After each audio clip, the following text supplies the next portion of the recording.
দেখো, অষ্টম শ্রেণীর বাংলা প্রজেক্ট গড়াই নদীর তীরে। আমি এই গড়াই নদীর তীরে কবিতাটার সম্পূর্ণ ব্যাখ্যা আমি এখানে দিয়েছি। জসিমউদ্দিনের লেখা। গড়াই নদীটি বাংলাদেশে অবস্থিত। এটি পদ্মার একটি শাখা নদী। কবি জসিমউদ্দিন তার লেখনীর মাধ্যমে এই নদীর সৌন্দর্য তুলে ধরেছেন। এখানে সৌন্দর্য বানানটা ঠিক করে নেবে, ভুল আছে,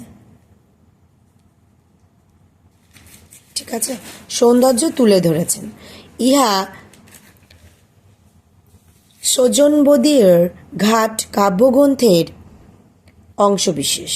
কবিতাটি 6টি পর্বে বিভক্ত। আলোচ্য অংশটি নীর পর্ব থেকে নেওয়া। উঠোনের কোণে কিছু ফুটন্ত বুনো ফুল, যা কিনা সন্ধ্যা সকালে হেসে কুটি কুটি হচ্ছে, অর্থাৎ এরা গড়াই নদীর তীরে নিশ্চিন্তে বসবাস করছে। এখানে কবি গ্রামের এক অপরূপ সৌন্দর্য তুলে ধরেছেন, যেখানে মাচার ওপর সিম, লাউ, কুমড়োর ঝাড় তৈরি হয়েছে। গ্রামের মানুষের তাদের ছোট্ট উঠোনের ওপর এই ধরনের গাছ রোপণ করে থাকেন।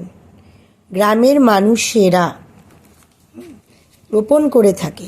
সেই মাচার নিচে আবার থাকে নোটে শাক।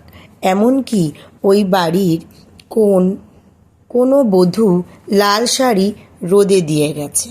মাঝে মাঝে অব্যবহৃত ছোট পুকুর থেকে ডাহুক পাখিরা তাদের বাচ্চাদের নিয়ে খাবারের খোঁজে আসে।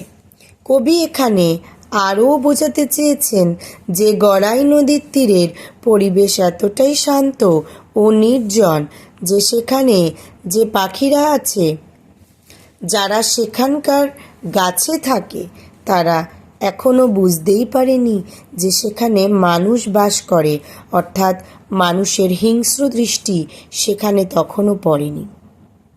তাই পাখিরা নিশ্চিন্তে বসবাস করে। বাড়ির উঠোনে মটরের ডাল, কালিজিরা, ধনে, যা গ্রামে চাষ হয়, তা সযত্নে উঠোনে শুকোতে দেওয়া আছে। অর্থাৎ গ্রাম বাংলার এক অতি পরিচিত ছবি কবি এখানে তুলে ধরেছেন। লঙ্কার রং লাল, মুসুরের কমলা রং, মটরের সবুজ রং, জিরে ও ধনের ধূসর রং দেখে কবির মনে হয়েছে যে এত রঙের সংমিশ্রণে ওইখানে কেউ আলপনা এঁকে রেখে গেছে। কবির মনে হয়েছে গ্রাম বাংলার এই প্রাকৃতিক সৌন্দর্য, অর্থাৎ ছোট্ট কাহিনীগুলি একটি বৃহৎ সুখের গল্প তৈরি করেছে, নানা গল্পের মোড়কে, যা চির শাশ্বত। ছোট্ট একটি পরিবারের ছবিকে জীবন্ত করে তুলেছে গড়াই নদীর তীরে কবিতায়। সন্ধ্যা সকালে রঙিন কল্পনায় যেন উড়ে যেতে যেতে সন্ধ্যা সকালের মেঘ হবে এখানে। রঙিন কল্পনায় যেন উড়ে যেতে যেতে ওই গল্পের কুটিরের ওপর কিছুক্ষণ অবস্থান করে। প্রকৃতিকে ভালোবেসে কবির এই কবিতা চিরশাশ্বত হয়ে উঠেছে।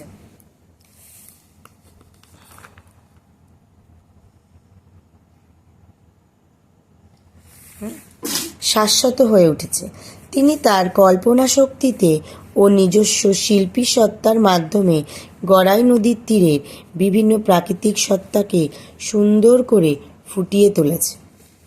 দেখো, আমি এখানে সম্পূর্ণ গড়াই নদীর তীরের কবিতাটির ব্যাখ্যা আমি তোমাদের পড়ে শোনালাম। এটা আমি সামার প্রজেক্টের জন্য তৈরি করেছি।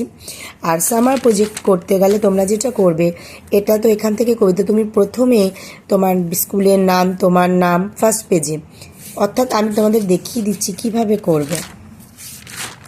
দেখো, আমি এখানে একটা তৈরি করে রেখেছি ঠিক এইভাবে। এখানে তোমার স্কুলের নাম, গ্রীষ্মকালীন প্রকল্প রূপায়ণ, নাম, আমি আমার নাম দিয়েছি, তোমরা তোমাদের নাম দেবে, শ্রেণী দেবে, বিভাগ, ক্রমিক সংখ্যা, বিষয়। এটা প্রথম পেজ হবে। দ্বিতীয় পেজে সূচিপত্র, তার সেখানে থাকবে শংসাপত্র, প্রকল্পের বিষয়বস্তু, কৃতজ্ঞতা স্বীকার। প্রকল্পের বিষয়বস্তুর মধ্যে তোমরা এই প্রজেক্টটা যেটা আমি দিয়েছি সেটা লিখবে। আর কৃতজ্ঞতা স্বীকারের মধ্যে তোমরা লিখবে যে কার কার কাছ থেকে তোমরা হেল্প পেয়েছো, যেমন স্কুলের লাইব্রেরি, বিভিন্ন ম্যামদের সহায়তা এবং বাড়ির টিচারদের সহায়তায় তোমরা এই গল্পের মর্মার্থ সুন্দরভাবে ব্যাখ্যা করেছো। এইটুকুনি তোমরা বলে দেবে। চ্যানেলটি ভালো লেগে থাকলে অবশ্যই সাবস্ক্রাইব করে দেবে। আর যদি এই ধরনের কোনো সামার প্রজেক্টের প্রয়োজন হয় অবশ্যই কমেন্টস করে জানাবে।